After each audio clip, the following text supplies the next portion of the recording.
Okay, so let's officially start today's section. And today we will talk about a little bit different about the history. So before we go there, let's talk about the schedule. So today we talk about great historian Sima Qian, and the basics I want to talk about is the philosophy of history. And then for the since we probably a relative smaller group, so we probably can move faster and make sure we cover the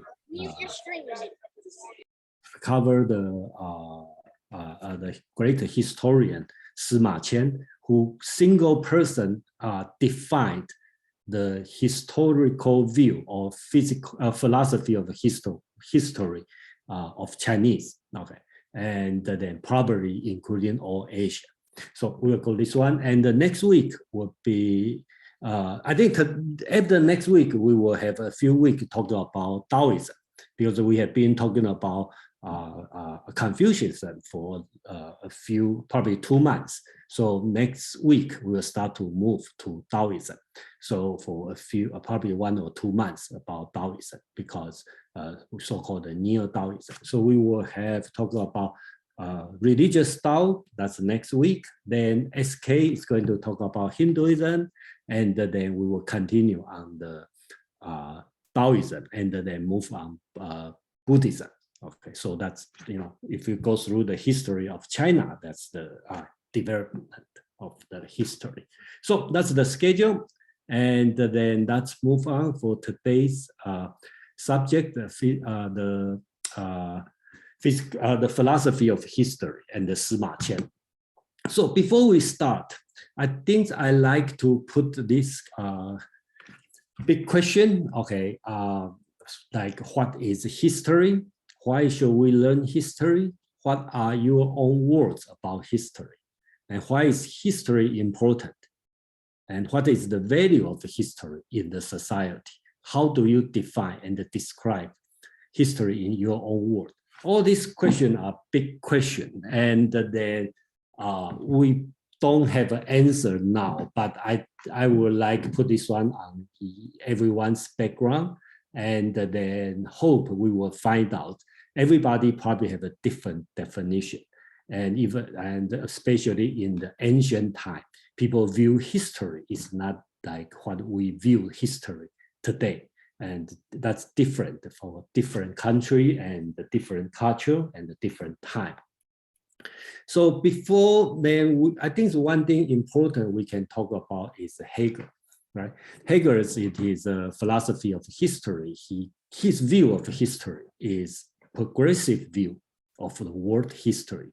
And he talked about, I copy from the book, and he said the history of the world is the discipline of the uncontrolled natural will, bring in it into obedience to the universal principle and conferring subjective freedom. His concern is free will, okay? And the East, the Oriental, knows only the one is free. And the Greek and the Roman world that some are free. The German world knows that all are free. That's his view on the world history development. So he talked about the childhood is in Oriental, that include China, Indian, Persian, okay. And then is to move to the like a teenager stage, the Greek world. Then move to the adulthood, like a Roman Empire. And eventually it's mature and growing. That's the peak of history, which is the German world. So we are not here to comment on Hegel's view. Of course, he has his own view, but of course he has his own bias. I just want to show this one because it's famous and it's biased. So you will know, how people, you get a feel how people think about history differently. So for example, like Aristotle, he talked about in his writing on poetics, right? Poetics. He talked about poetry. The poetry is superior to history. When he talked about poem, he is talking about tragedy. He talking about tragedy like Oedipus, okay, or he talking about epic like Homer's Iliad or Odysseys. And he said the poetry is better than history because history only talk about past and talk about particular, unlike poetry talking about the future, talking about what we ought to do and what's universal.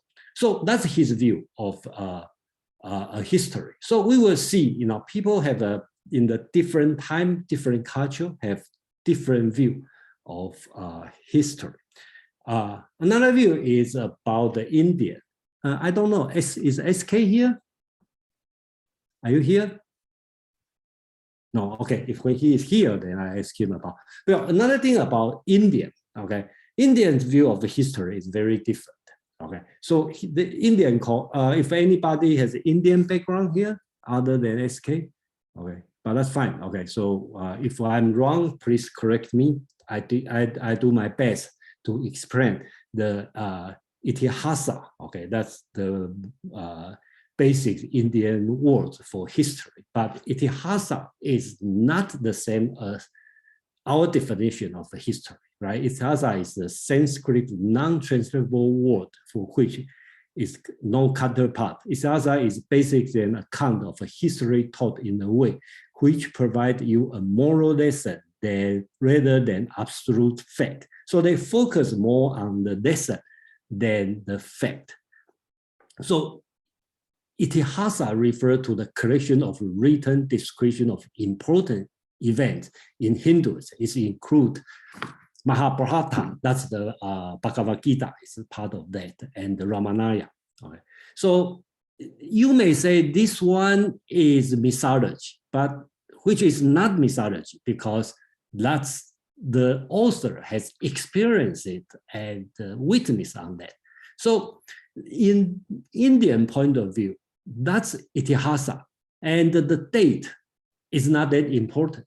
Why is not important? Because since the purpose is moral teaching, right? So when you talk about morality, that's timeless. So why you need to have the date and the year on that? So that's why a lot of Western philosopher or Western historian will say, "Oh, India has long history, but they don't have a history." In a way, it's right, but again, itihasa is not history; it's kind of lesson. So we will have time to discuss this part of concept, but in today we probably only my purpose only show you the different culture, especially in the ancient time, people see history different. And of course, today's purpose we want to see is how does ancient Chinese philosopher or scholar see history? And how does this kind of view being carried out till today? So that's we are going to talk about today, and then I will open up for about 1 or 2 minutes discussion. If anybody want to talk about the different view of the history, you can raise your hand, and we have about 1 or 2 minutes discussion. Otherwise, I will move on for today's subject. So basically, we will cover is the ancient Chinese philosophy of history, and I'm going to review the political history for about 400 years. Basically, we cover the Han Dynasty, which is 200 BC to 200 CE.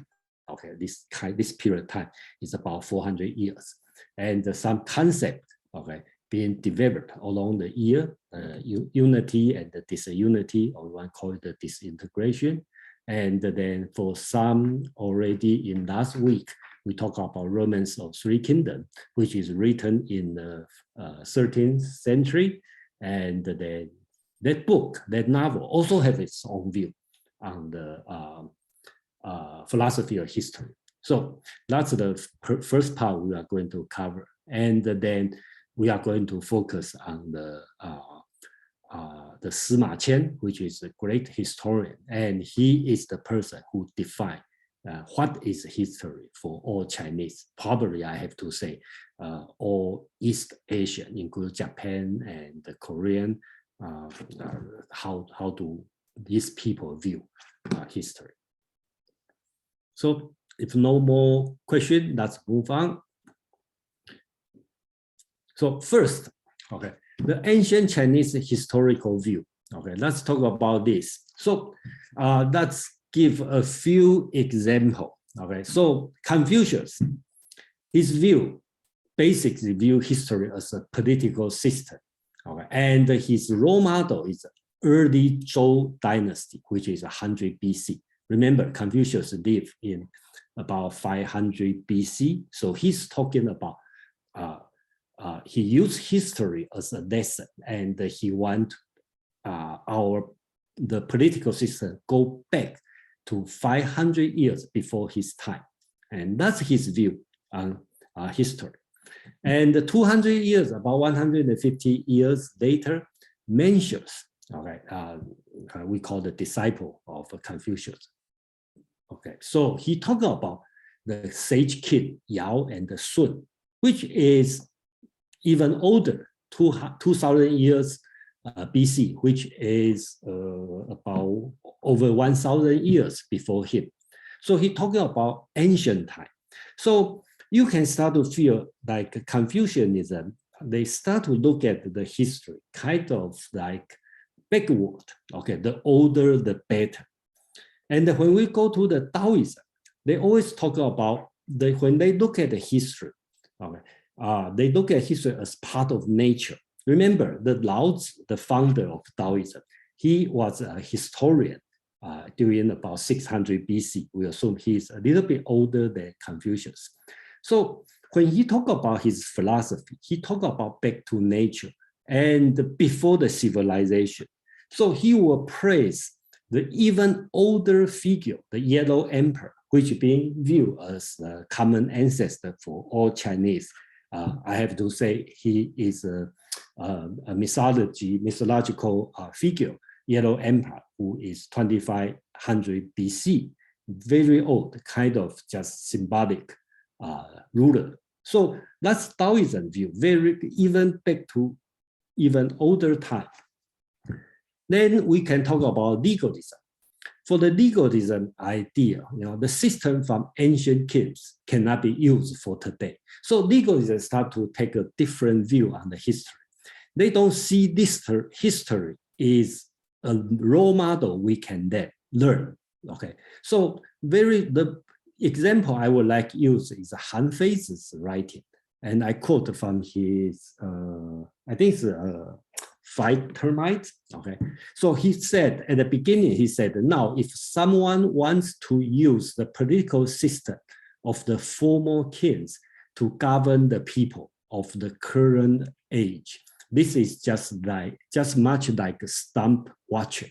Okay, when he talk about stump watching, he's talking about, he have a fable, a story, talk about a farmer and he's sitting, taking a rest, see a rabbit, a hare run into a tree stump and die. So he grabbed the rabbit home and he has a nice meal. So he think that's good idea because the rabbit will hit the stump and I don't have to work, I just wait. So a lot of lesson people learn this one is, oh, don't be lazy. But in Han Fei's writing, he's talking about the old experience, the past experience, it doesn't work for today. So he used this example to tell people the sage king, that's 500 years ago, that's 1,000 years ago, the environment has changed. The past experience doesn't work for today. So that's legalism's view on history. So they all take a different view. And when we move on to about 200 BC, that's in the Han Dynasty. In the Han Dynasty, if you were here in the past few weeks, we have been talking about the Dong Zhongshu, is Confucianism. And at that time, the Confucianism is different because Confucianism has been mixed with the yin-yang school, okay, which get another mystical here. So they start to talk about different view about the 5-element cyclic view of history. Phil, you have hands up? Yeah, I do want to see.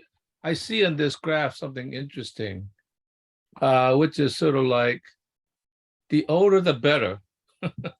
Okay, so that's one thing, and it almost seems to suggest, at least up until legalism, that history is a recording of how to say a fallen history of misbehavior or something that's not right. With legalism, it was already in that environment.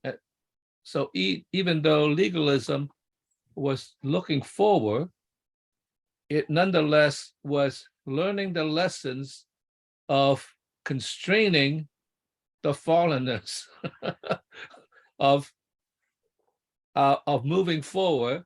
So it was constraining this interesting thing, which is so different in a way. Well, not totally, but different, because the Western history, at least in relationship to Hegel, but certainly even in relationship to the Greeks, was progressive in the sense that it was moving into the future, rather than saying the past was the golden age.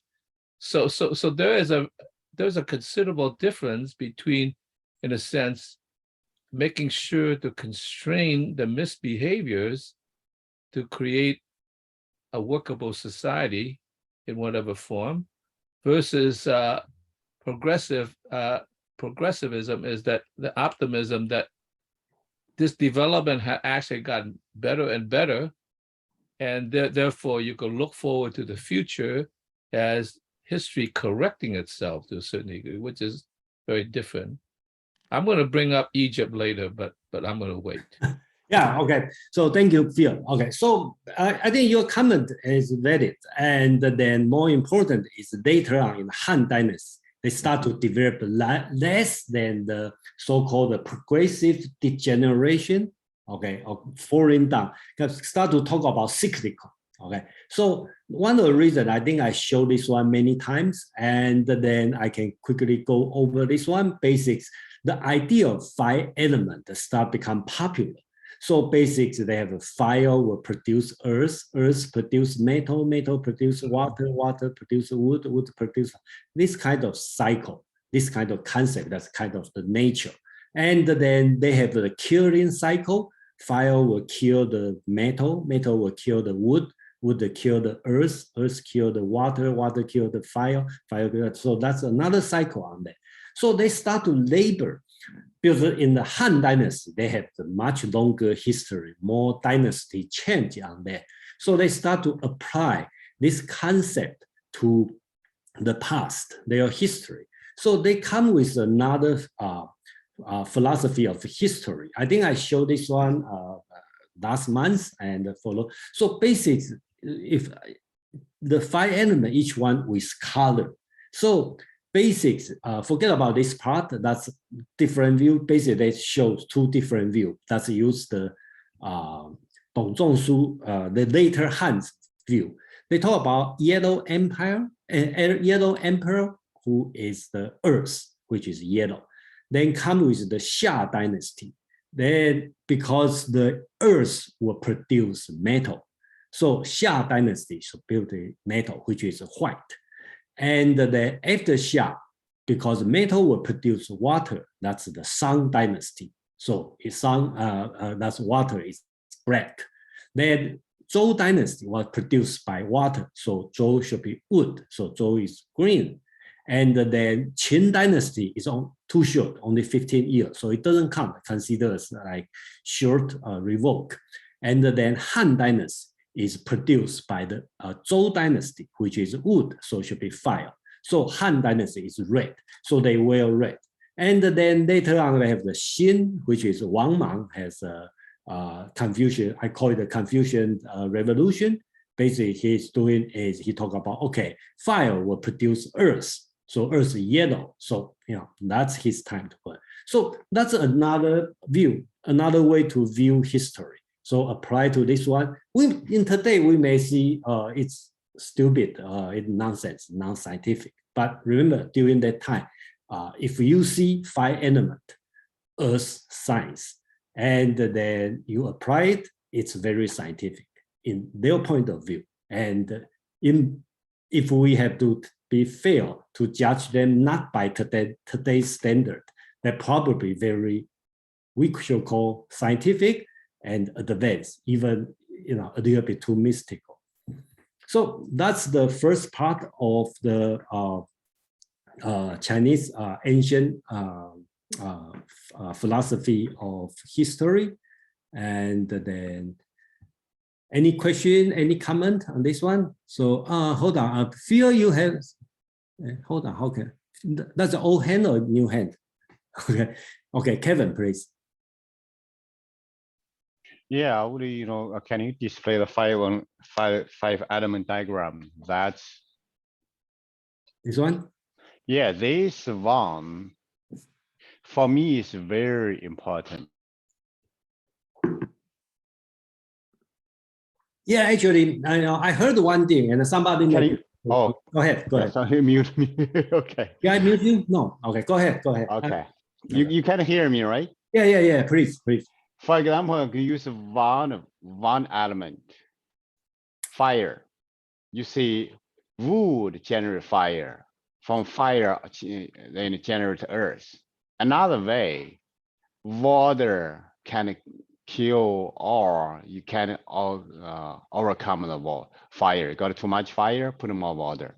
And also fire, you see, generate metal. Another one element, fire, you got a 5 direction. 1, 2, 3, 4, and south.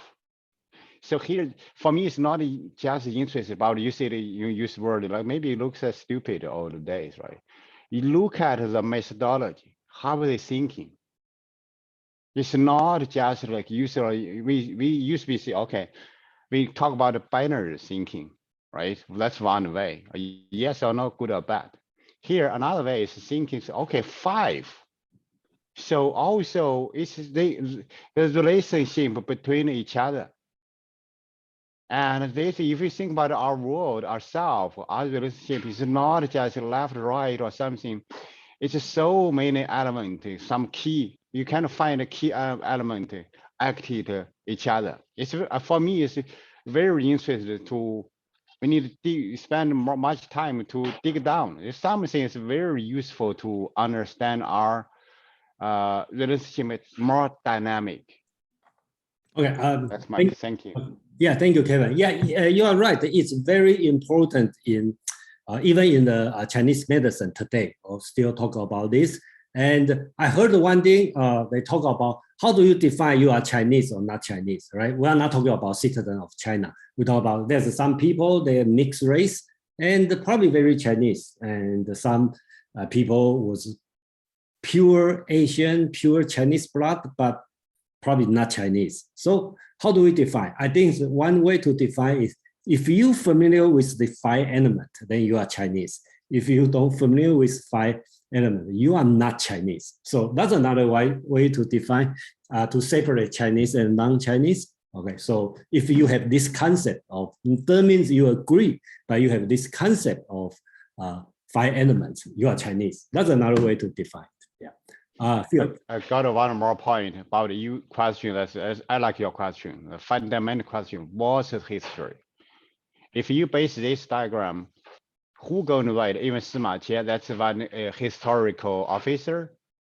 How much you going to trust him, and how about his material come from? What he worked for? We will talk about this later. Yeah, I mean this is just from this element. You cannot define one thing as like permanent or anything. It's something you have to dynamically think about this thing. Thank you. Phil, please. Yeah, if you judge it by today's standard, which is scientific, of course it's stupid, but it actually isn't. Because I think tied to this is really a cosmology. Cosmology rules, in a sense, history. history is subject to the movements of the cosmos and the dialectical relationship within the cosmos. So, I mean, if you believe in this, it's actually very reasonable. I won't call it logical, but very reasonable, because in some way, the cosmos, which is the big relationship, is actually, I won't use the word bearing down, but forms the foundation for history, which is sort of a kind of human endeavor. I think that actually is related from the mandate from heaven in a funny way. Okay, thank you, everyone. Let's move on. We have a lot of chance to talk about this, and then so next we're going to talk about the kind of like the review on this 400 years, what's going on the political, what's big in the political system. So kind of like overview, you know. So I will assume everyone or most of people know what's when I talk about legalism, Taoism, Confucianism. Okay, so basically, if we talk about just roughly speaking, right? So in the spring and the autumn time, which is about 500 BC, that's a feudalism government. That's many states, okay, fighting each other. Then we go to the Qin dynasty. That's the first time China got united. And we can say the legal system of the government, the political philosophy is legalism. So basics everything by reward and the punishment, probably focus much more on punishment than reward. Then after the fall of the Qin dynasty become the Han dynasty, in the early time, because they threw a lot of war, actually they are doing is according I copy from Feng Youlan writing, according to the political theory of Taoism, a good government is not that does many things, but one on the country that does as little as possible. So that's this kind of Taoism government has been practiced in the early Han dynasty. So thus Taoism philosophy accorded well with the needs of the ruler of the early part of Han dynasty, whose policy was undo what the Qin government has done. So Qin government has imposed a lot of harsh policy. So when the early Han dynasty, what they are doing is undo what's damaged by Qin government. So technically we can say they are Taoism government. But after about 100 years of Han dynasty, the government, this country become more stable and get more rich. And then the concern is we are a big country. So how are we going to deal with this one state? So at that time, come with Dong Zhongshu's idea. So talk about the heaven and humankind interaction. So basics, the punishment is not from the law. The punishment is from heaven. If you did bad thing, the heaven is going to punish you. So we call this one mystical Confucianism. That's why in the previous chart, the 5 elements, yin yang, all this kind of thing has come in. So Confucius this time is not only a sage, he more have the kind of become God or kind of superpower. So he kind of represent the voice of heaven. So that's we call it the mystical Confucianism. I copy this name from Feng Youlan's writing, and he called this period of time is mystical Confucianism. So after Wang Mang revolution, so remember after 200 years in the Han dynasty, we have Wang Mang as a prime minister, and he started on the 1st century, actually is the Jesus time. So he truly believed the Confucians that we should go back to the old time. Okay, so he had the Confucian revolution, and of course, you know the history. He failed and caused a lot of problems. Then we have the restoration of the Han dynasty. So after restoration of the Han dynasty, the government became very famous of so-called Confucianist in appearance, but the legalist in reality. So in other way, you can call it the pragmatism Confucianism. So this one is famous. I think most of people familiar with Chinese political philosophy will know so-called 外儒内法. So outside Confucian, inside legalism. So basics look like you are Confucian government, but technically you are doing legalism. So another way to call it pragmatic Confucianism. So let me summarize, okay, what we have talked about this period of time, okay, what's the change in the first century, that's in the middle, okay, of the Han Dynasty. So basics, the politics is outside the Confucianism, Confucian, and inside the legalist government. According to Feng Youran, his writing is both Confucianism and the legalism have had their proper sphere of application. The proper sphere for Confucianism is that of social organization, spiritual and moral culture, and the learned scholarship.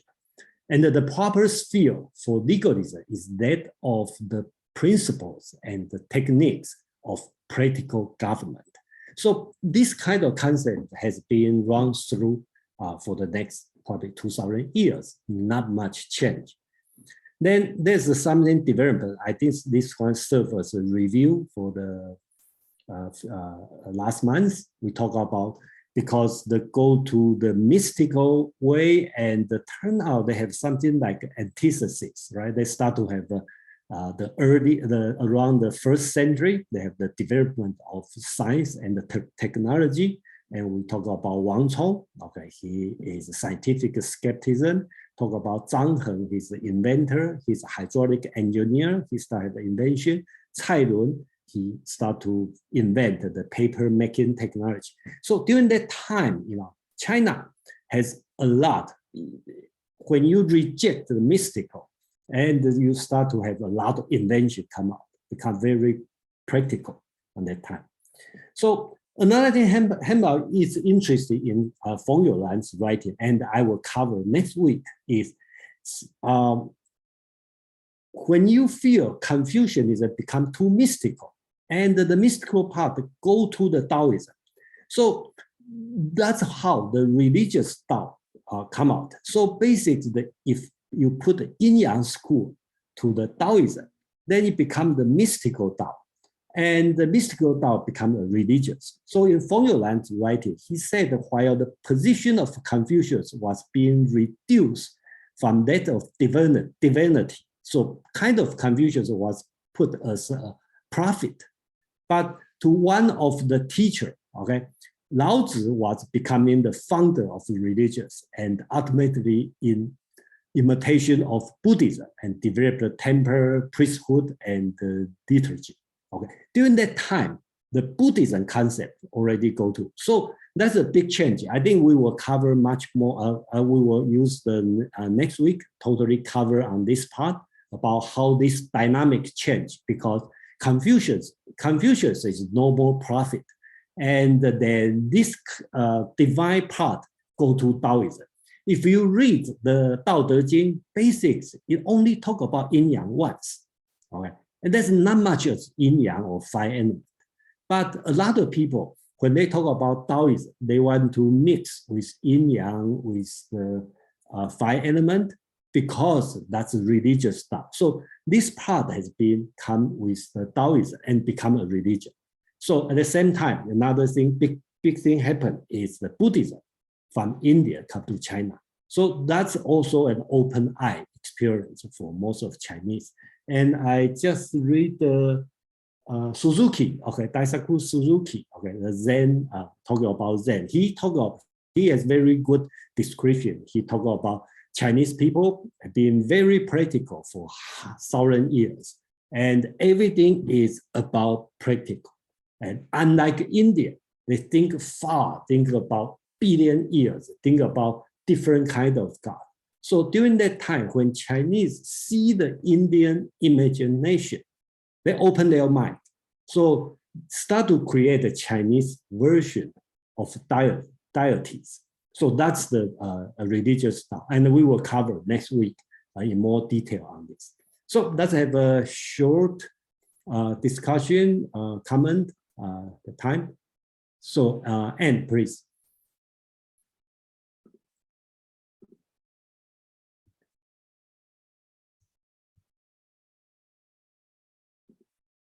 Anne, are you there? Yes, can you hear me? Yes, please. Yeah, I'm sorry. It's the technical issues that abound in my life. I was just going to ask what the relationship between the status of the Indians and the Himalayans in terms of the material trade aspect.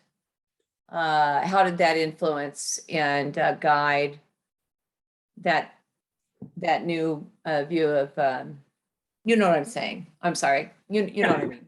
Yeah, I think so. They started with some, I don't know the technical, how the information travel. Silk Road, okay. I think during that time, the Roman Empire is on the west. And if you look at the global map, right? So there's one empire is China, Han Empire. And on the west, the Roman Empire. And they probably have some connection, and the Indian in the between. So Silk Road is not there yet, but some message probably start to going on. So, but anyway, the evidence shows the first Buddhism Sutra, 42 chapter, okay, that's the evidence on the 1st century, okay, that's the very first translation of Buddhism Sutra.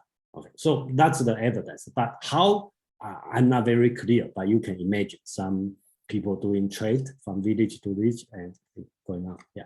Anyway, thank you. Phil, please. Yeah, this is a question because it's interesting how you explained it, that this was a time when Indian thought was coming in and there was a relationship between the appearance of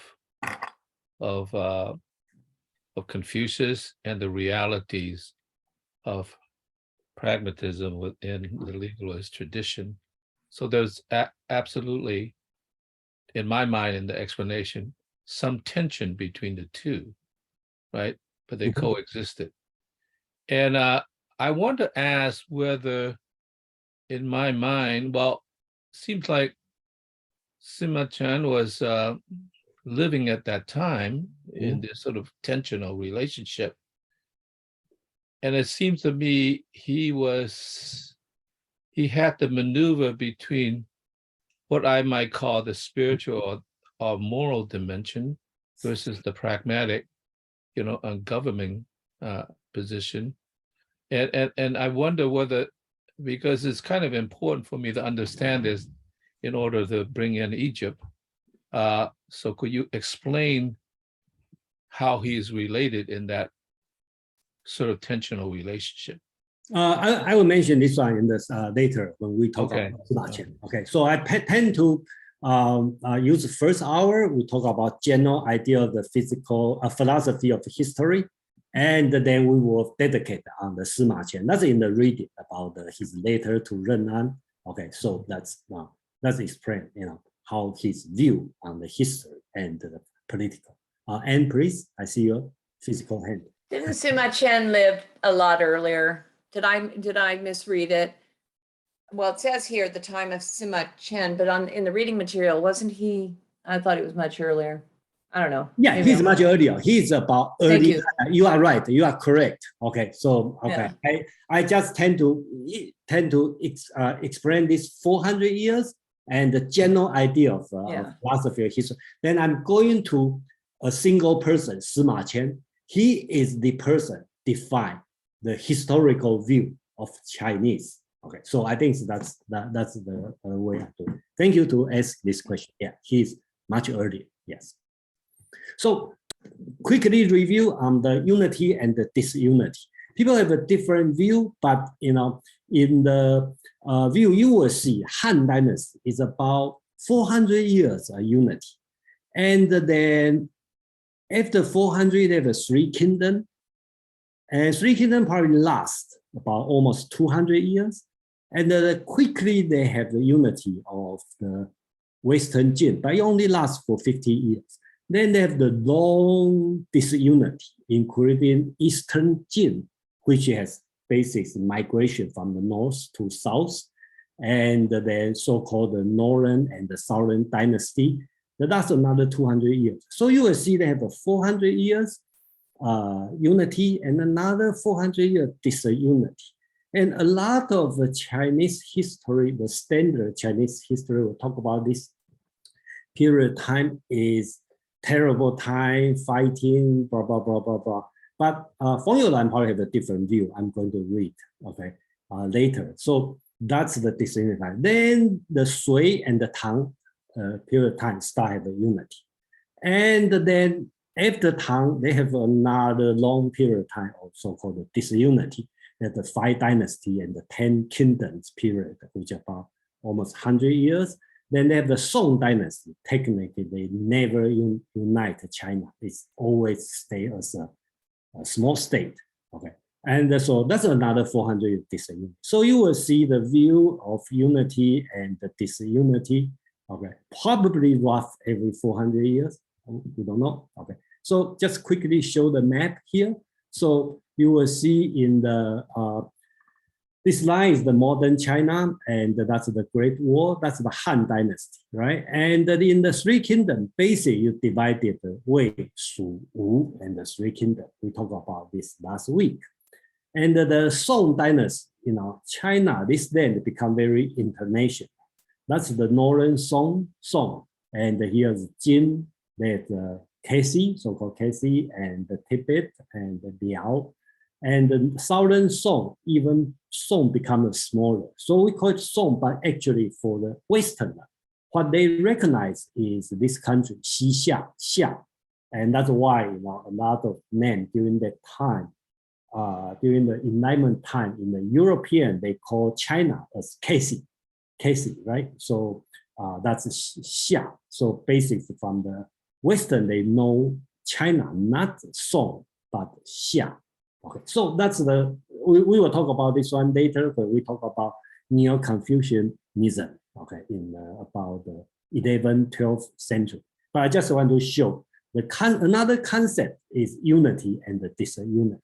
And back to Feng Youlan's writing, he writes, the collapse of Han Dynasty in 220 CE was followed by prolonged period of disunity and the confusion, which was brought to close only when country was finally reunited under the Sui dynasty. And Sui is a short-living dynasty, and after that is the Tang dynasty. This then was politically and socially a dark age in which pessimism was rife, and in some respect, it somewhat resembled the roughly contemporary period of the Middle Ages in Europe. So basically, it's kind of same concept. And it is quite wrong to say, that's Feng Youlan's conclusion. He disagreed. He said, as some people do, that is what an age of inferior culture. One of on the contrary, if we take the word culture in a narrow sense, I think it should be broader sense. We may say that it was an age in which, in several respects, we reach one of the peak of Chinese culture. Painting, calligraphy, poetry, and philosophy were at that time or the best, which I agree, because I like to talk about Neo-Taoism, and then I think that's a great achievement. Even the political is not a united country, it's many countries, but you know, there's a great art and the philosophy, literature achieved during this time. So from next week on, we will have a few sections we'll cover on this period of time. Okay. So, Anne, thank you for waiting. Anne, you are muted. Oh, I'm sorry. I thought you just said thank you for waiting. And so I assumed that you thank you. continue to wait. We have CK, who was before myself. Oh, really? Okay, so long. Okay, yes, okay. CK, if you wouldn't mind. Okay, yeah. Okay. CK, please. Hi, Jason. Can you bring back the map that you just showed? That's the northern and southern Song dynasty. Actually, both maps are of the time of the southern Song. So you didn't show the northern Song dynasty at all. I think the Song is during this time, right? No, this is southern Song. The northern Song. Yeah, the Northern Song covered the area north of the Huai River as well. Yeah, with the Huai River is here, right? Yeah, Huai River is where it is, Okay. where the line is now. Okay. But the Northern Song covered Shandong province, covered. Oh, yeah. This some part. extent, Yeah. I think so what the map you're showing is the map of the Southern Song and the Jin Empire, not the Liao Empire. The Liao Empire that you're showing now is the Si Liao, the Kara Kitai Empire, the Black Kitai Empire. Yeah. Black Khitan. So it's really, both maps are of the Southern Song period, the international situation during the Southern Song period. So the Northern Song dynasty is not shown here at all. Okay, I should bring it up next time. Yeah. Yeah. Okay, thank you. May I, since I have my mic on, that was my question. I thought that there was an image where you showed the empire sort of collapsed into a centrally located, if you will, smaller portion. Is that more the what's being referred to as the Southern Song, when the empire kind of? Basically, Southern Song, because the Jin invasion, so basically the central government moved south and the territory shrink. Okay, so basically during that time, I want to show is that time China, this day is very international. Okay, so deal with northern neighbor, western neighbor. So it's, in another point of view, it's great because different idea flowing around, depending on which point of view you are standing, right? Professor Peng, am I mistaken? I'm not a professor, I just a hobbyist. Okay, please. Am I mistaken that we passed very quickly by a rather contracted version of the dynasty at some point in one of the images that you showed before this image that we see now on your screen? Am I mistaken? Okay. According to CK, and I agree, I was copied the wrong map, because the Northern Song is much bigger than this part, and because you can see this part, that's the Northern Song. Okay, probably covered to Shandong area to this one, and the Southern Song they shrink to the south part of this one because they moved the capital. The capital was here, and then they moved to the south to this part. So that's the change. But we will go more detail when we talk about Near Confucianism, which is about 500 years later, 800 years later. Okay, but I just move fast forward. The reason is I want to show the different what Feng Youlan talking about, the unity and disunity. So just give a rough idea. The history is not like one stay all the way through. Basically, become one country, many country, one country, many country. That's the idea people are talking about. Okay. So we can back to which I like a lot is the Romans of Three Kingdoms. Okay, in the Romans of Three Kingdoms, if I think a lot of people are not in last week's section, and then we can read the first chapter, the first paragraph, and the last paragraph, and then you got the idea. Okay, remember this novel is written about 13th or 14th century. So Luo Guanzhong, the author, has been seen through, okay, not only Song dynasty, he see the Yuan, the Mongolian, okay, occupy China, and the restoration of the Ming dynasty. He has seen all this story. So you can see this kind of person, how when he write a novel, what his view on the history. Okay, he said, I think the translation is more than the Chinese version, but I agree on this one because it's more detailed. So let me read through. The world under heaven, he talked about China, after a long period of division, tend to unite. After a long period of union, tend to divide. This has been so since antiquity. Then he gives an example. When the rule of Zhou dynasty weakened, 7 contending kingdoms sprang up, warring one with another until the kingdom of Qin prevailed and possessed the empire. But when Qin destiny had been fulfilled, aroused 2 opposing kingdoms, Chu and Han. So he's talking about before Han dynasty and between Qin dynasty and Han dynasty, they have the two rival kingdoms, Chu and Han, to fight for the mastery, and Han was the victor. Okay, so then he continued. The rise of the fortune of Han began with when Liu Bang, the spring ancestor, slew a white serpent to raise the banner of uprising, which only ended when the whole empire belonged to Han. So that's about 200 BC. This magnificent heritage was handed down in successive Han emperors for 200 years, till the rebellion of Wang Mang caused a disruption. But soon, Liu Xiu, the later Han founder, restored the empire. That's what we call the later Han restoration. And the Han emperors continued their rules for another 200 years till the day of Emperor Xian. That's the last emperor of the Han dynasty, which were doomed to see the beginning of the emperor's division into three parts, known to history as the Three Kingdoms. That's how the Romans of Three Kingdoms opened. They talk about the history is the cycle of unity and the disunity. And then he started to talk about the story. So they have a long story. And then if you were here last week, you know the story. If you're not here, you probably can watch the video and then read summary. So the ending, the very last paragraph is the end with poetry. Okay, so what the Luo Guanzhong write is one after another historical incident never end.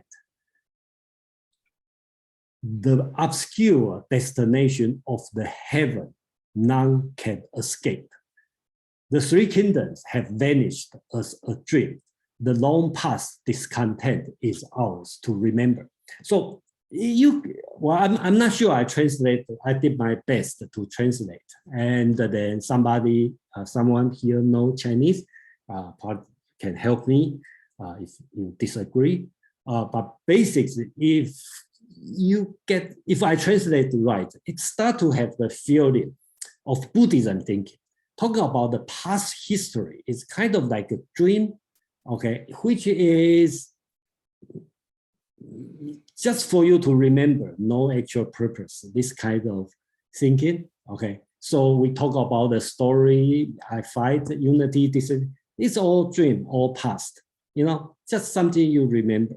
So that's the way, Luo Guanzhong, the author, talking about this one. And this one is remind me about the James Joyce, the Ulysses, right? In Ulysses, he talked about the one thing he talked about, history is a nightmare from which I'm trying to awake, okay?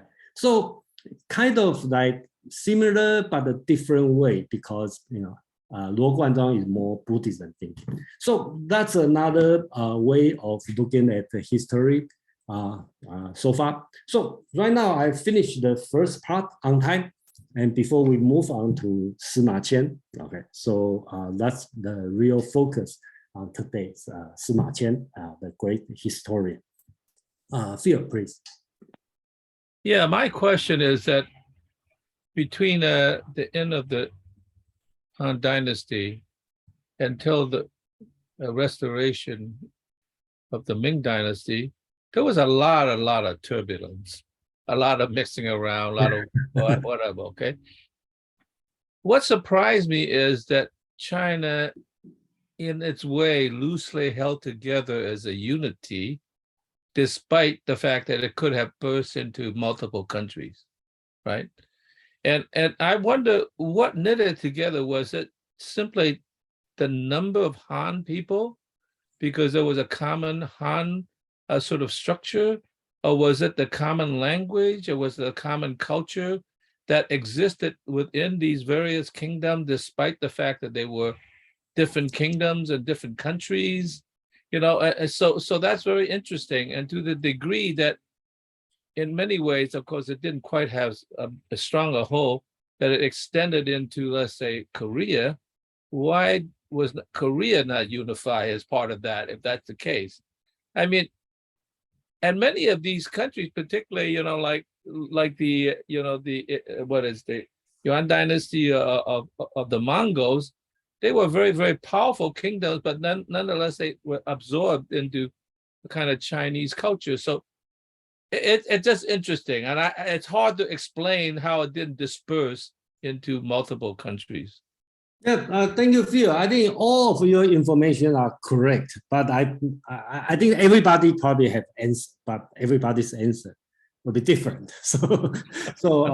I don't want to provide my answer because then I have to let everybody have answer. Then we have another 3 hours to go. So that's a big question. And the unity, disunity, why China not become Europe? Is that true or not true? Is it just a dream? The virtual idea, or it's a concrete idea? That's depend on who you are. You have a different idea. So yeah, thank you for this information. And that's a big question. And probably through the whole year, this question probably will run it through. Thank you, Phil. Okay, no more hand. Then I'm going to use another hour to focus on the Sima Qian, this person, and his writing. And I'm going to provide the Sima Qian with 2 writings. One is the actual text on his writing, and another one is his letter to his friend Renan. Okay, so first let's talk about during that time. Okay, and I think Anne mentioned it very correctly because I go 400 years. So this first 200 years, the emperor is Wu Di or Liu Ce. Okay. And the famous philosopher is Dong Zhongshu. I think we talked about this one a few times in the past, so just remember this time. Okay.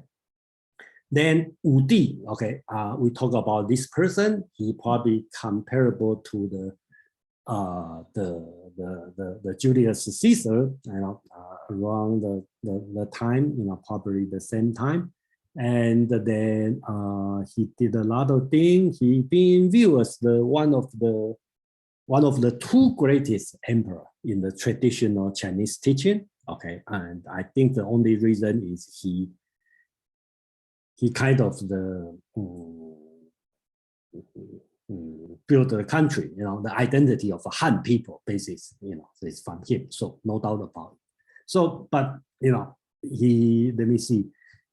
He fight with Xiongnu and his invention, and he died at 69 years old. Okay, so that's him. Okay, then Dong Zhongshu, okay, is the philosopher during that time. I call it the eclecticism. Okay, so basics, the 5th emperor, Wu Di. Okay, so I think basically he is the philosopher to promote the Confucianism. And the Confucianism is not the same as before him, which is more on political, moral teaching. It gets a sense of mystical, become a mystical Confucianism. And also his Confucianism is also different than today's our understanding of Confucianism, because today's Confucianism is a lot of flavor from the Neo-Confucianism, which is on the 12th century. Okay, Zhu Xi's idea. So his idea, okay, that's the resume, but that's not the focus of the day because we already covered this one. I just want to remind everyone, and for the person not familiar, probably you just have to remember that has a Confucianism idea. Just back to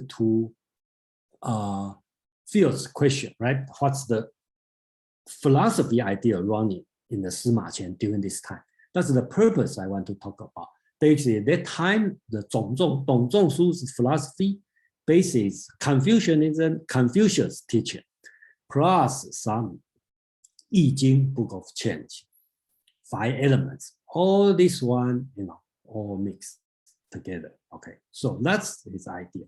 So that's the big background. Okay, about the Sima Qian. Okay, so before we introduce the person and the book, so I just want everyone to get familiar with the time and the environment. So you can imagine during that time, about 100 years after the founding of Han Dynasty, and Han already awake from China has been awake from a small war zone to a stable state, okay, and kind of a concept of the central government, and the country is strong, okay, and kind of growing, okay, this kind of concept. And then important thing of the Wu Di, he start to have the wage the war against the Xiongnu, the Norman tribe, okay, or sometimes people call Han, Hun, okay, Han people, okay, on the west and the north. So so that's the time, you know, if you see what Wu Di during the time doing, he's quite aggressive, right? He during the war, Han and the Xiongnu war, and he started to invade Korean, okay, and he castrated Sima Qian. We'll talk about this one later. And he has long reign, about 50 years reign, okay. So, you know, no doubt, it doesn't matter you like it or not, no doubt it, the country is strong. So that's the environment, okay. And the philosophy people talking about is Confucianism, but the Confucianism has another flavor of yin yang and the fire. Okay, so let's move on. Sima Qian, I just provide the timeline. Okay, so he was born at 145, and his father has the job as the grand scribe. Okay, so I will tell about this job. Basically, is official historian, but the official historian during this time is not what we are thinking about. Okay, so it's a low-ranking job, not a serious job, put this way.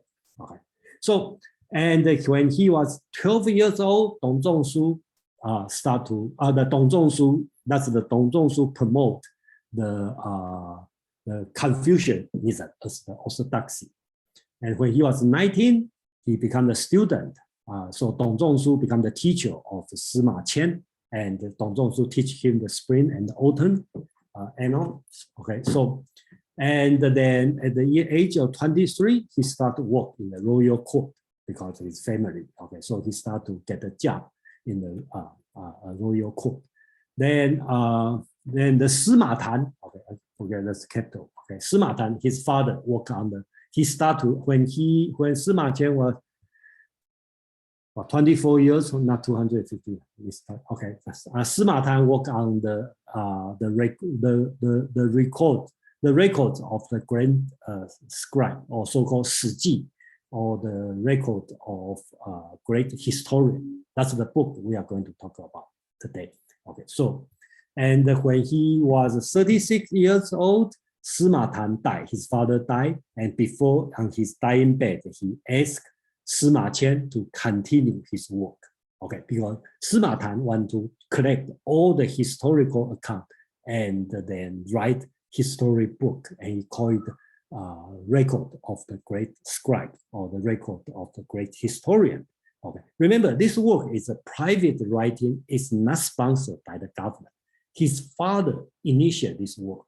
So I don't know how much he finished, but in today's reading, a lot of them probably his father write it, and he just continued to finish. We don't know which part is written by the father, which part is written by the son, but basically he continued his father's work. So when he was 46 years old, that's important, because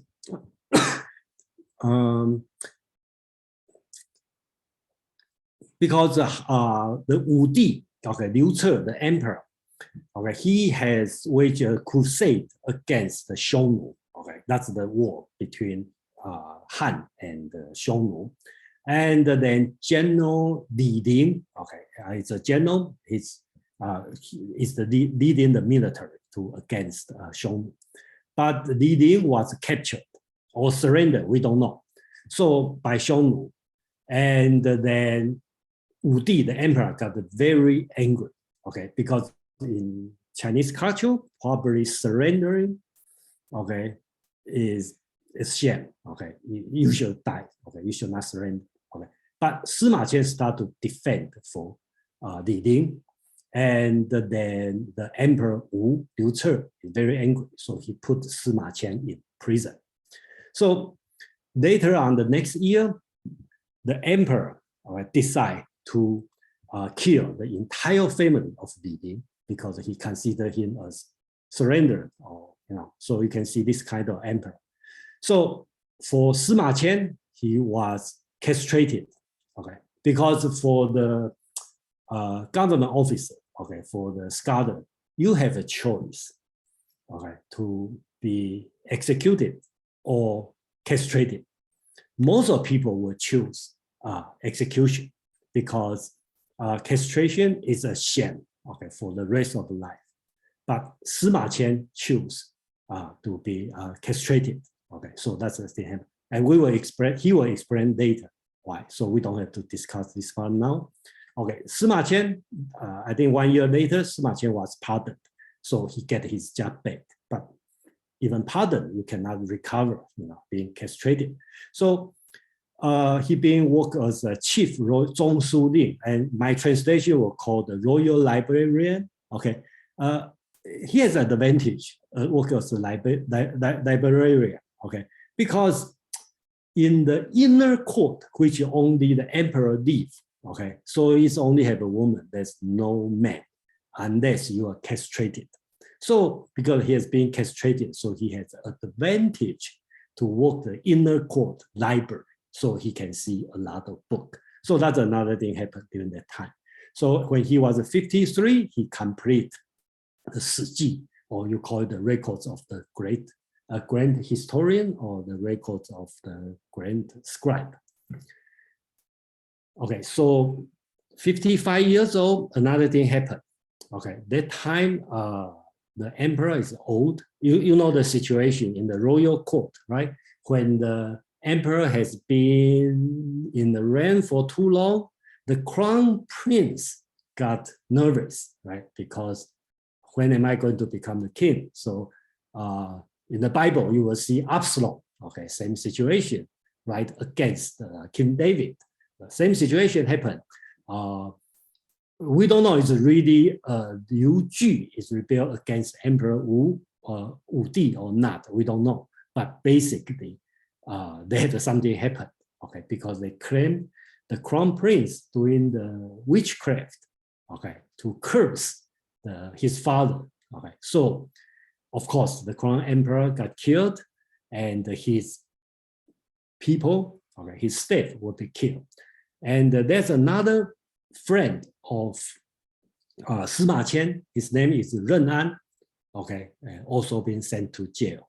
The problem is he is not helping the crown prince, but he still sent to jail. Because in this situation, you cannot make no decision, okay? You have to make decision, either support the emperor or support the crown prince. If you stay in I say, okay, I'm unbiased, I'm neutral, then you will die for sure, because either one win, they will consider you just, opportunist, okay, because you are waiting. So he is waiting, that's why he has to die. So before he died, he write a letter to Sima Qian, ask Sima Qian to help him. That's why we have the letter. Later we are going to read about the letter to Ren An. Okay, so that's become a very important letter to understand what's Sima Qian's point of view on this one. So that's the historical background. And when he was 56 years, he died. We don't know how he died. Okay. So a little bit about this book. It's a big book. The one I have in myself, I read, okay. It's not government sponsored. It's a literary style narration, okay. It's a holistic view of history.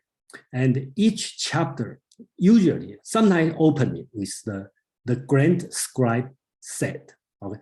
So he talk about the fact, and he will say, the grand scribe said something as a comment. So he is very good in separate what's my opinion and what's the fact.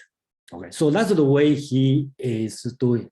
And then one person may describe in the different chapter. So here the chapter talking about this emperor or this scholar, for example, Confucius. And then in other chapter, they will have the reference to this. So in a way, when I revisit this writing, it's very similar to today's Wikipedia. So each person, each event have its own chapter, and they have a hyperlink to other place. So of course, they don't have the technology to hyperlink, but basically they will say, okay, that's the place you can find it. So in a way, you got the idea, the person, his main chapter talk about him, and then how's other people's view on this person. So even in today's standard, it's very good writing, okay, very good writing and very objective. So that's I have to say. And I copy from the Francis Wood, one of the reading. So she talked about Sima Qian introduced the idea that dynasty begin with very virtuous and noble founder, and then continue through series of rulers until they come to the bad last ruler, and he is moral depraved and he's overthrown. So he tried to be objective. He kind of insert his view on the history. So let's make this book now a little bit different than the Western history. And this kind of concept has been built in Chinese history, and not only in the history, also in Chinese historiography or philosophy of history. So that's the situation on this book. So after that, I'm going to read two things. One is the data. I will spend more time on that, and another just an example. So Anne, please. Yeah, I wanted to understand what the authority of Francis Wood is. I understood the notation there in parentheses actually indicates an opinion regarding what he believes the author's ideas are. And I'm not sure that's... Francis Wood is the librarian or the curator of the Eastern Museum, something. And sometimes I listen to her, for example, like Romans of Three Kingdoms, and she talk about, in general, I think it's pretty good, but that I just copy this one to show, yeah, it sounds like a little bit of a moralism, like a judgment, and I'm just not sure that... Okay, well, the good thing is we will read one chapter, well, not whole chapter, I just, sample it. So you can tell, is she right or not right? So that's another way to do it. Okay, so yeah. Any other comment, question before I move on? Okay, so let's read one. Okay, well, I'm not going to read one. Each chapter is very long. So, and there's no English translation available so far. So I have to work my own translation. So it's tough. So forgive me. So I only just get the sample on that. So Phil, please. Yeah, I find his methodology interesting. Who? I mean, Sima Qian? Yeah. Okay, go ahead. Because he provides the facts, just give me the facts, man. But facts itself is incomplete. There has to be a narrative that interprets the facts. The fact that he separated them means that if you don't like my interpretation, you could go ahead and interpret yourself. But it is the interpretation that gives understanding to the facts rather than the facts themselves. So I like the fact that he separated it and he giving his opinion, a narrative, a grand structure to the understanding. And but he also left the facts alone so that you could make up your own mind and have a different interpretation. So I think that's actually a very interesting approach between the externalities and the internal judgment that we all make. Yeah, thank you, Phil. Yeah, so let's read the basics they have. Okay, for each emperor, okay, they have the so-called the annals, okay, of the supreme ancestor, Gaozu. That means the founder of Han Dynasty. So each important person, Okay, so like Han Dynasty, the founder, and each emperor, okay, Qin, okay, Qin Shi Huang, the emperor, they have their own chapter, and which is very long. Okay, I have no way to translate the whole thing. I just translate the first, you can see in the Chinese, only the first paragraph. Okay, so I will translate the very beginning. So don't expect to see all of them. But again, let me know if you disagree on the translation for the person who can read the Chinese. Okay, but I just try my best. So I'm going to read the beginning. Okay, so I always feel it's like reading Wikipedia.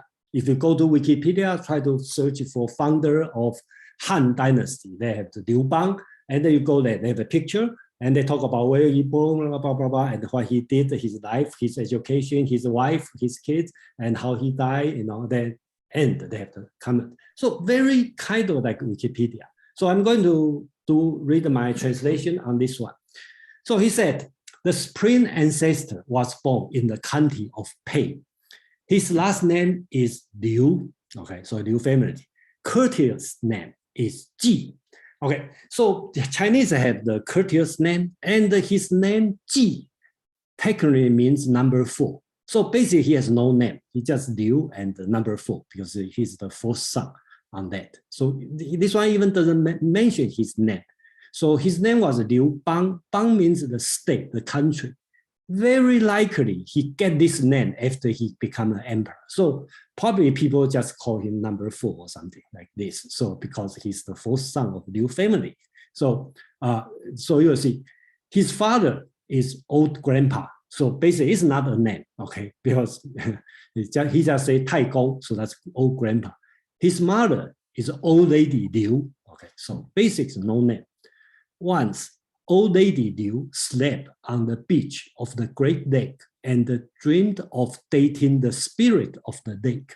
So you can imagine an old country lady, sleep on the beach side, for nap.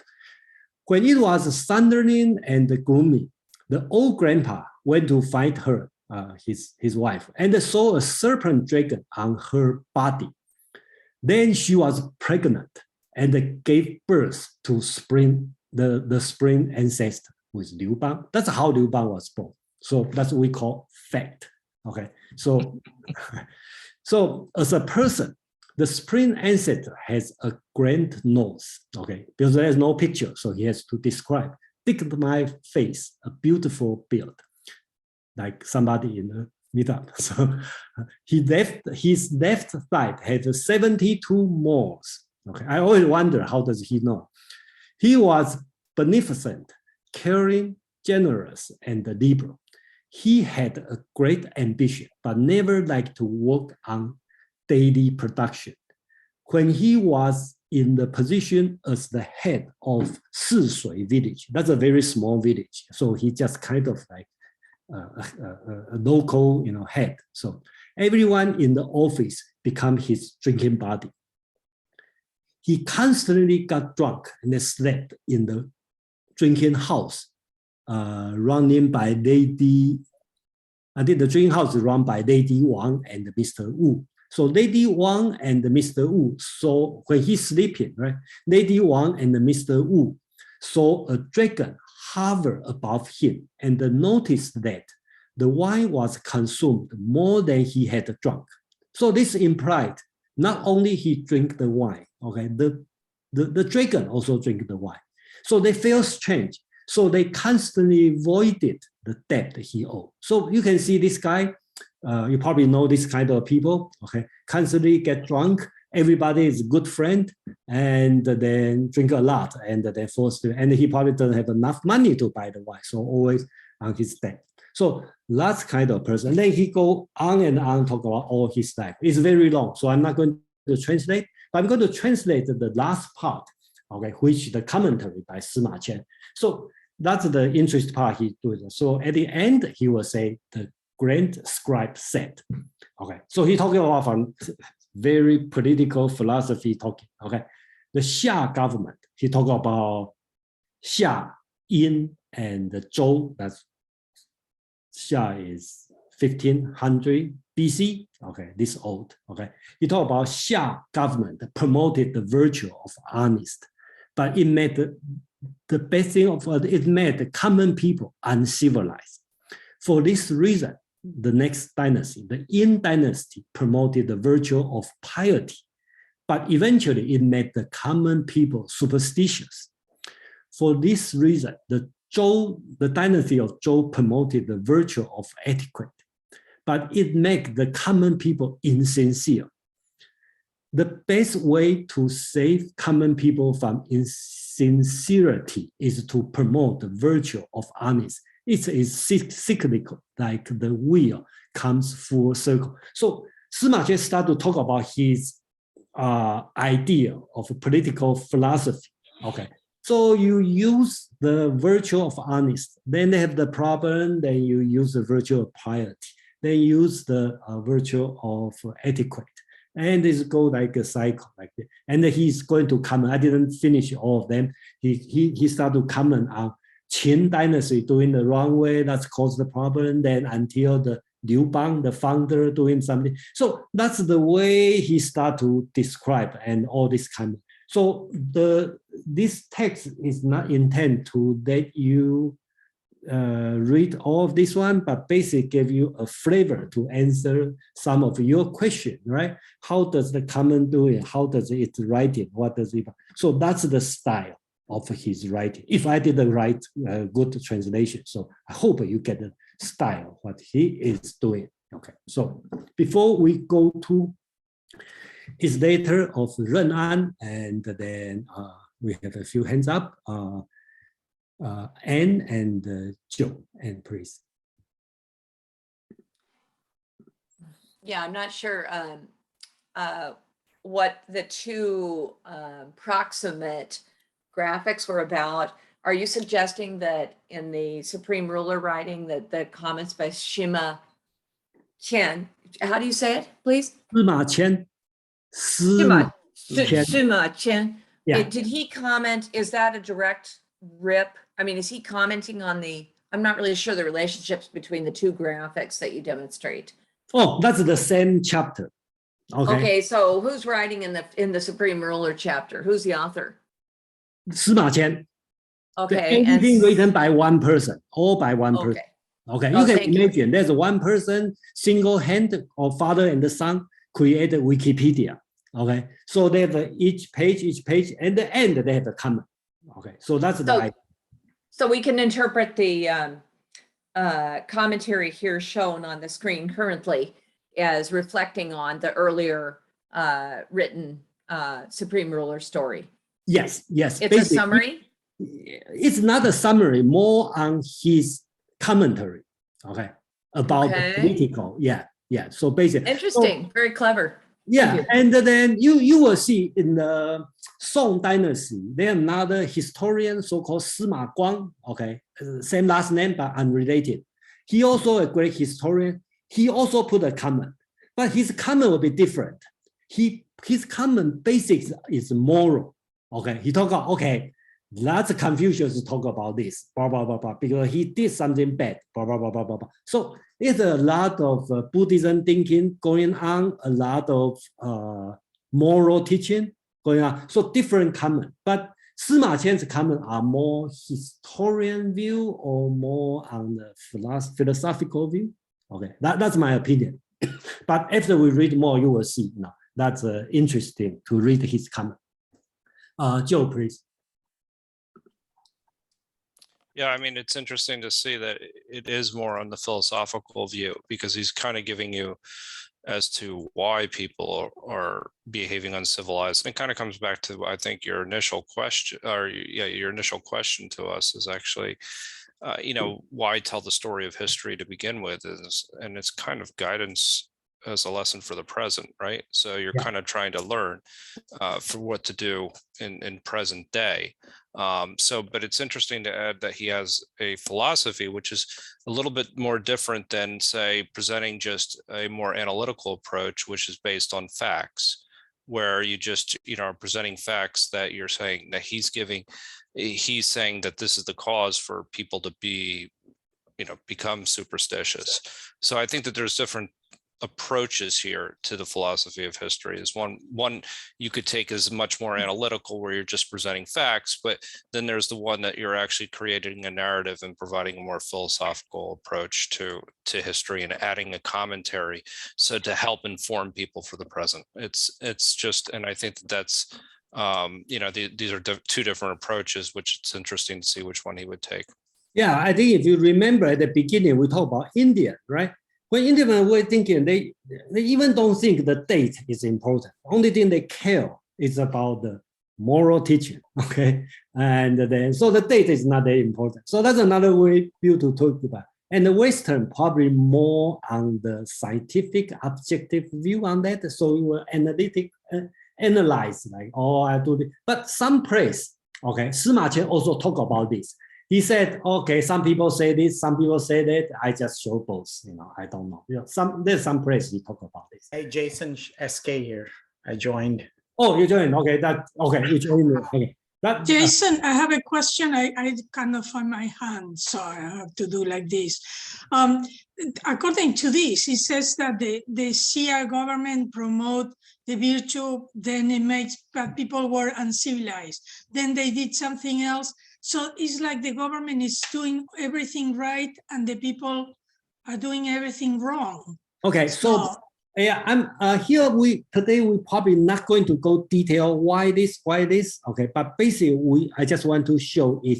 He's talking about the general philosophy. You can talk about the ethos, or you want to talk about the Geist, if you want to talk in the Hegelian term, right? So what's the spirit of the nation? Okay, so I think that he probably talk about this. Okay, so he probably not suggesting what is good, what is bad. He probably think about that's the cyclic. Okay, that's the cycle. When you do this one, you cause this problem, then you this one to cause the other problem, blah blah blah blah. He probably talk about this. So that he showed his view, and which match to the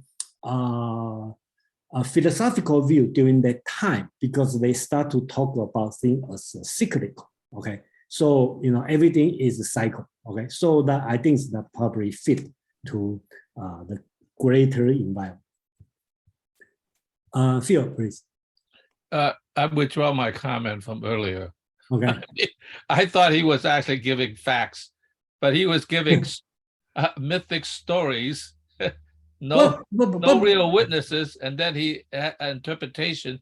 So that's a completely different structure than I imagined. Well, but during that time, you can say probably we should give him more, credit on that. Well, it's just a personal opinion. Yeah. So, well, but at the most, it is hearsay. I mean, there was no witness as such, and it's like hearsay. Like, okay, even if they believe in dragons and people born from the side of the thigh or whatever that is, I mean, okay, but that's another story, and he's making a comment. So it's almost like a literary critic.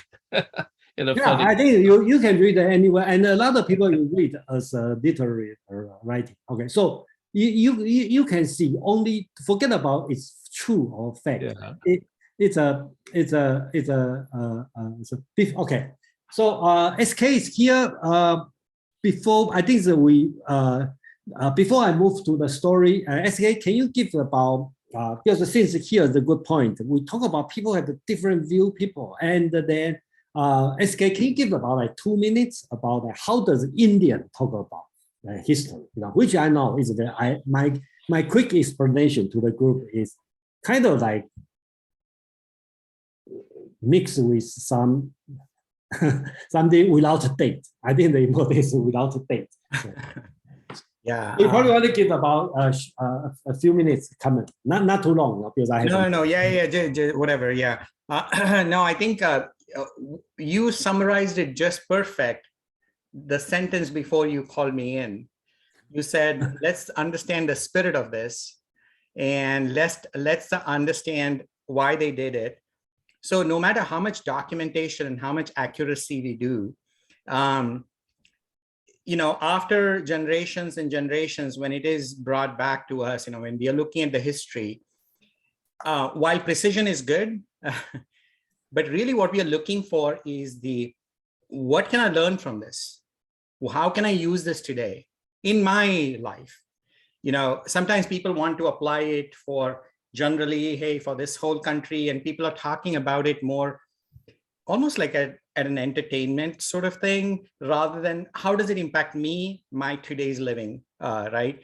So I think in India, the history was maintained. There was a thing, but you're right. I mean, there was no accuracy per se, but accuracy is, again, debatable. Also, India was attacked many times by foreigners, and that burned down a lot of the paperwork and all that stuff. But in general, the way our history is written, you know, it's called as Ithihas, and it is really, I mean, Mahabharata is one of, it's considered as a historical document, but history, how West calls history, is not the definition that we use for history. Itihas. Itihas really means, if I'm writing it, I'm looking at my progeny, you know, my past generations and my future generations, and I am presenting a perspective with a deeper understanding of, hey, look, these are the mistakes we made, this is the good stuff we did, and this is, you know, what is going to happen. You know, if you look at Mahabharata story, the guy who writes the story or history, he is the grandfather of all the characters, you know. So it's kind of interesting that one would look at it as the timeline has shifted in the future. Is he predicting that this is going to happen, or is he sitting at the end of the year and he is writing about it? You know, it's kind of like really interesting. Anyways, that's my 2 minutes. Yeah, okay. So I think probably one day we can talk more about the Indian concept of history. But today we talk, basically I just like people to get an idea. So I hope Phil will feel like at least Chinese history are more objective. No, but yes, look at what the discussion. I was paying attention to the discussion. What happened? The discussion basically was like, okay, well, there is some doubt about the date, and there is a doubt about the place and all of that stuff. But there was the gist that you focused on, like, hey, look, this is what happened, and he was wasting money or whatever, you know, there's all kinds of things, right? You know, so we are looking at the moral of the story, you know, which you guys are doing anyways. So anyways, yeah. Okay, so right now, let me, before, okay, let me just 1 minute. Okay, Phil, you have some comment? Yeah, I do. I said I would speak about the Egyptians, because if you look at it this way, history, at least for the Egyptians, was about sustaining the history through time, right? And so you have the myth of Osiris and his battle with Seth, and he was killed, and he instead ruled in the underworld instead of in the above world, which he should have been, because he was the god of life. But nonetheless, the Book of the Dead was actually, in some sense, Egyptian history. It sustained Egypt for a very, very long time. So in some sense, it was mythic. There has nothing to do with anything that's true. It was a story, but it was a story that everybody bought into and believed in, and it sustained Egypt for a very, very sustained and long culture that maybe, I'm not even sure if China has surpassed, but so it's a different view of history that's interesting. The Book of the Dead. Yeah, I think that every culture probably have a different. Today we probably see history as one definition. Okay, but anyway, okay, let's forget about it. We probably know enough about the difference of the history. Okay, and we will talk about later. Okay, when we have a chance. Let's read the data. Okay, when I think that's very important, and some people may not think that's important, but I will explain why it's important. So the proper translating should be replied later to Ren An, okay, because they have another letter lost. When Ren An write the letter, ask for help, okay, think about the situation, okay. At that time, he was pardoned by the emperor, okay, so the emperor probably liked him a lot because he is a close people with the emperor, and emperor want to kill his friend, okay, almost the same situation. His friend asked for help. If one word, okay, will save me, please. Probably that's the message he said. So Let's see how old Confucian scholar reply a letter. How does he say no? Okay, to a person, he writes the 4 letter. And letter is much longer, about 3 times longer than the one for the reading. The reason I provided reading is that makes sense because I've been struggling with how do I introduce this one because the data is very long. And this excerpt is very good. He only keep the good point. So let me read it. So he starts from this. Okay, that's the very beginning, after greeting. Okay. My father had no great deed that entitled him to receive territory or privilege from the emperor. Okay, so here he defined as a grand historian, a grand scribe. It's not a decent job. It's not a high-ranking job. Okay, he dealt with affairs of astronomy and the calendar, which are close to divination and the worship of spirit. So as a historian, he also take care of the astronomy, calendar, all this kind of worship thing. Okay, that's that time people think about historian. He was kept for the sport and amusement for the emperor, treated the same as the musician and the jester, and made light of by the vulgar man of his day. So historian is not much different than the crown.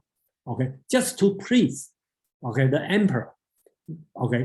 So if I fail before the law and were executed, it will make no more difference to most people than 1 hair of 9 oxen. For I was nothing but a mere ant to them. So he's talking about his life. It's just not important to most of people. A man has only 1 death. That death may be as weighty as Mount Tai. Mount Tai is at that time considered a huge mountain, okay, heavy. Or it may be as light as a goose feather. It all depends on the way he uses it. Okay, he talked about, that's very important measure. He talked about people's life, heavy or light, depend on how I use my life. It is the nature of every man to love life and hate death, to think of his relative and look after his wife and the children.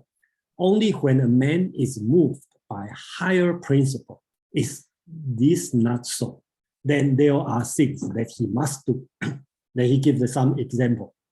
Okay, talk about the brave man does not always die for honor, while even the coward may fulfill his duty. Each take a different way to exert himself. Though I might be weak and cowardly and seek shamefully to prolong my life. He talked about his castration. Okay? Yet I know full well the difference between what ought to be followed and what rejected. How could I bring myself to sink into the shame of the ropes and the bonds? If even the lowest slave and the scholarly maid can bear to commit suicide, why should not one like myself to be able to do what has to be done? So commit suicide is the proper way to do. He said even the lowest ranking people will choose suicide, okay, or be killed. Nobody will choose this kind of life, but he chose. He want to explain. But the reason I have not refused to bear this year and have continued to live during among this filth is that I grieve that I have things in my heart that I have not been able to express fully, and I am ashamed to think that if I'm gone, my writing will not be known to posterity. So his big concern, big worry is if he died and the work has not been known by the later people. So that's in his heart. And he explained why he is not commit suicide. And here he provided a good review, okay?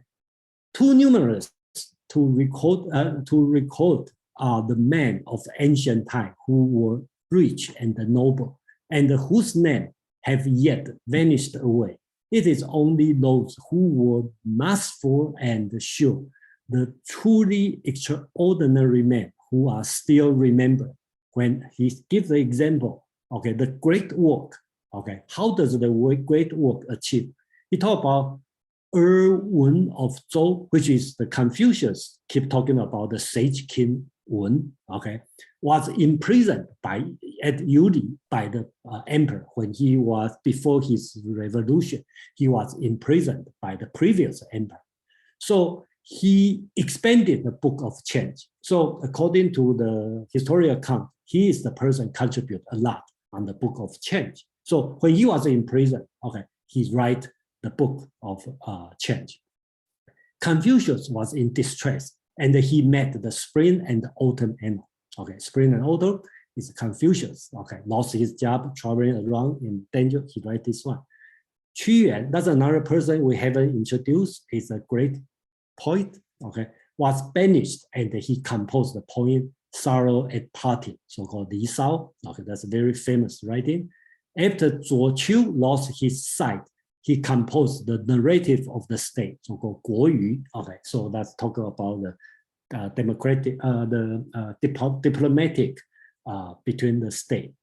When Sun Tzu, okay, had his feet amputated, he set forth the art of war. So he talked about Sun Tzu lost his feet, then he started to write the art of war. Lü Buwei was banished to Shu, but his Lü Lan, okay, has been handed down through ages. That's another Lü Si Chun Qiu, okay. While Han Feizi was imprisoned in Qin, the legalist Han Feizi, he wrote The Difficulty of Disputation and the Sorrow of Stating Alone. That's the 2 chapters was written when Han Feizi was in the prison. So most of the 300 points of the Book of Odes, that's an old book, the Book of Odes, were written by the sage kings to force their anger and dissatisfaction. So he is this all the famous writing. The author always in distress, in danger, in the difficult situation, they start to write this one. So he's implied why he has to do this one. So he started to talk about, that's his summary on his writing. He said, I too have ventures not to be modest, but have entrusted myself to my useless writing. Very humble, okay, that you just have to be very humble. Okay, talk about his useless writing, but actually it's great writer. I have gathered up and brought together the old tradition of the world that was scattered and lost. So another thing, he is collect the lost book. So to answer Phil's question, how do you know? Yeah, he collect from the old book, and he kind of say, okay, let's put together, cut and paste in another way. Okay, I have examined the deed. He did examine. He traveled around to verify the document. I have examined the deed and events of the past and investigated the principle behind their success and the failure, their rise and decay in 130 chapters. So he lists the chapter. He has 10 tables.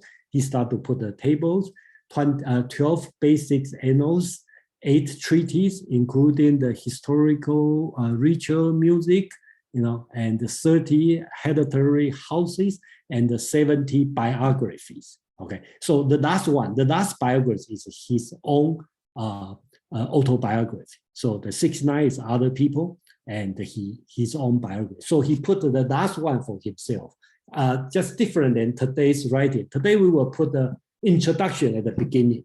So his autobiography is basically the last one and serve as an introduction. That's also important document we can read. So he said, the last sentence, okay, I wish to examine into all that concerns heaven and the human, to penetrate the changes of the past and the present, completing all as the work of one family. So he want to, that's his view of philosophy of history. But before I had finished my rough manuscript, I met with this calamity. Okay, he been castrated. It or he have to choose, commit suicide or get castrated. Okay, this is because I regretted that it had not been complete, that I submitted to the extreme penalty without hatred. Okay, when I have truly completed this work, I shall deposit it in some safe place, if it may be handed down to men who will appreciate and penetrated to the village and the great city, then though I shall suffer 1,000 mutation, what regret will I have? Okay, so he want to keep his life. He told he already suffered on that, and then I want to finish this one. I choose to live humbly, live with shame. Just want to finish this one. Okay, so instead of saying no, okay, that's his answer. Okay, so I think we should complete today. Here, that's about Sima Qian and historian, and I think we do it in the right time. And then I hope it present you the person as a Sima Qian and the historical view on that. And I think this later is hard to say agree, disagree, but it's touching. Okay, it's touching. Okay, you can feel a person who have a big goal to do this. And remember, this job is not official, not the government asked him to do. He do it, he makes 3 copies, hide it in the press, because a lot of criticize on the contemporary politics. Okay, it's in danger. So he write it and hide it. Unlike in the future time, the historian, they are rather sponsored by the royal court. But his writing is by himself, from his father. And you can think about this kind of person. That's my personal feeling. This person, historian is not important. It's kind of like a crown or this kind of job, entertainer. Okay? I'm not saying entertainer is not a high position job, but basically it's being viewed in this way. But he want to put all his effort to work on this one, and then he do it. And eventually being funded, and his view become official, okay, and also probably define most of the Chinese view on history, not only Chinese, also include all the Eastern Asia. So I should finish today. That's open for some comment, and let's start from CK and Phil and Medley. Okay, CK, please. Yes, first I want to comment on Sima Qian. He's not only a great historian, he's a person of great character who could bounce back from suffering like that.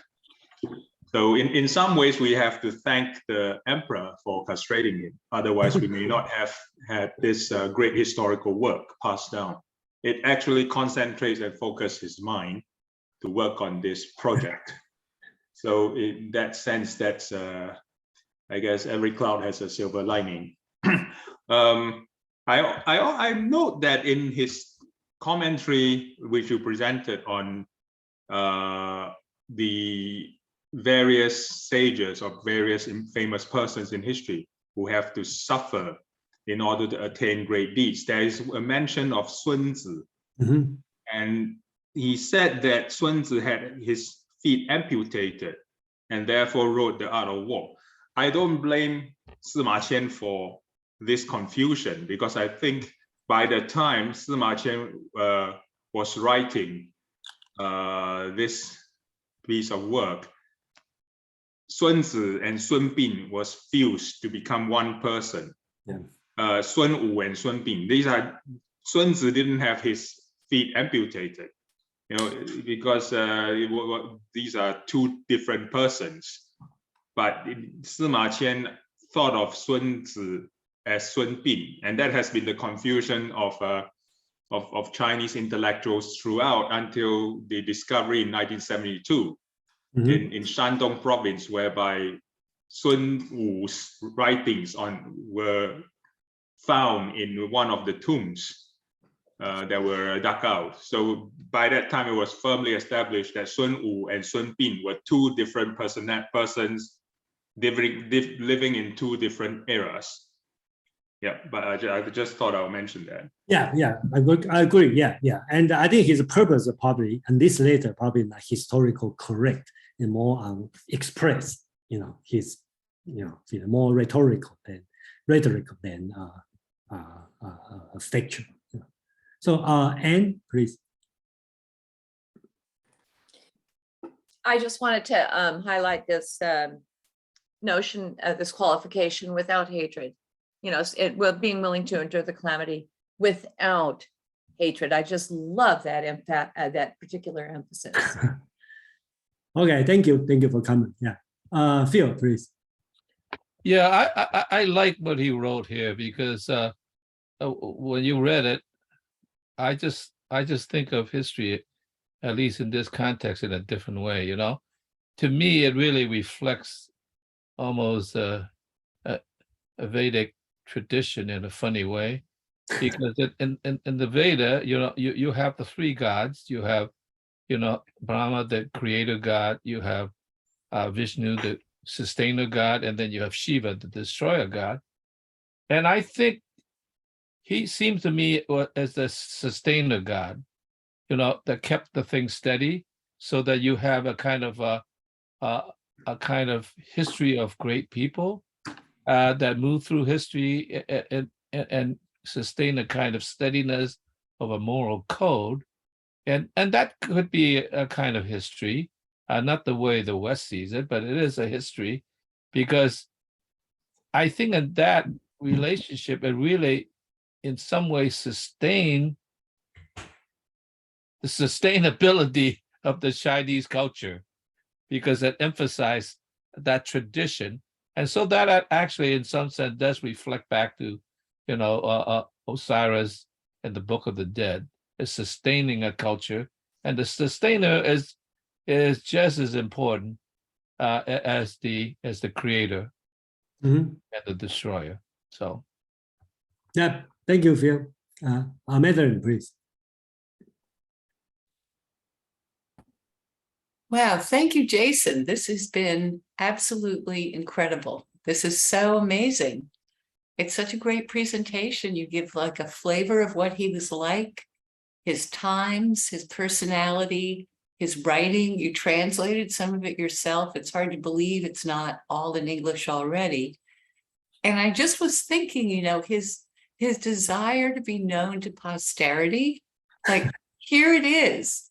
You know, Sima Chen, wherever you are, if you can hear us, we're in another country many centuries later discussing your work.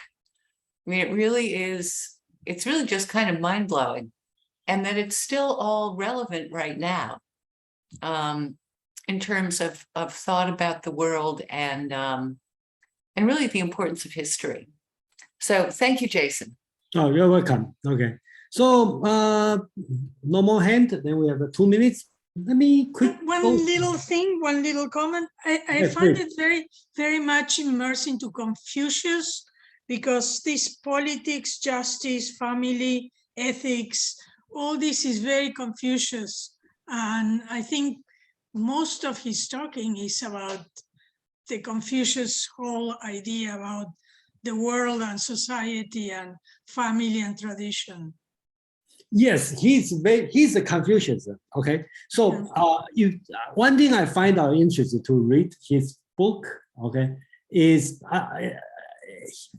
he has one chapter talk about Confucius, and then he talk about different king. All right, and when he talk about different king, sometimes for no reason, he said this year Confucius visits this state, then continue on that. So kind of like insert on that. And you say like, why you talk about Confucius? Okay, so that's an interesting thing. Think about like he used Confucius as a timeline. So you know, okay, during this time, something happened during this time. So he is Confucianist, okay, or Confucius. So, you know, you are right. So, Joe, please. And no, I just want to also thank you as well for your efforts on this as well. You know, this is quite a bit of work, especially with translating it and everything along those lines. You know, just one really kind of brief comment it's interesting to see, you know, him write about virtue at that particular moment in time, because, you know, what's virtuous in one period of time and what's virtuous now is kind of a little bit different. So that's just, you know, one little side comment is the contextual actual aspect of things to keep in context. But I mean, I do think that there is a certain amount of courage too that goes into this when you're telling the story of history. This is just some basic comments, but I really just wanted to thank you as well. more Yeah, than thank you, Joe. But I just have to admit, virtue is not in the text. He just talk about 中, okay, and he just talk about 静. He talk about 文, okay. I just consider as virtue. Actually, I kind of thinking about, I was being struggle with this one. Before I put as a philosophy, I find it's right, and then I put a policy, it's also not right. I thought probably the right word be the, I don't know, spirit, Geist in the German word concept, the social idea, social spirit. But thank you for comment. Actually, Thank you for that clarification. Thanks. CK, please. I also like to comment on Sima Qian's treatment of characters that during his time would not be considered orthodox to be listed as characters to write on. For example, he had a passage on Xiang Yu. Mm-hmm. Xiang Yu was the competitor for the with Liu Bang for all under heaven, for want of a better word. So Xiang Yu was defeated, but Sima Qian still treat Xiang Yu as one of the kings. So he had a passage for Xiang Yu.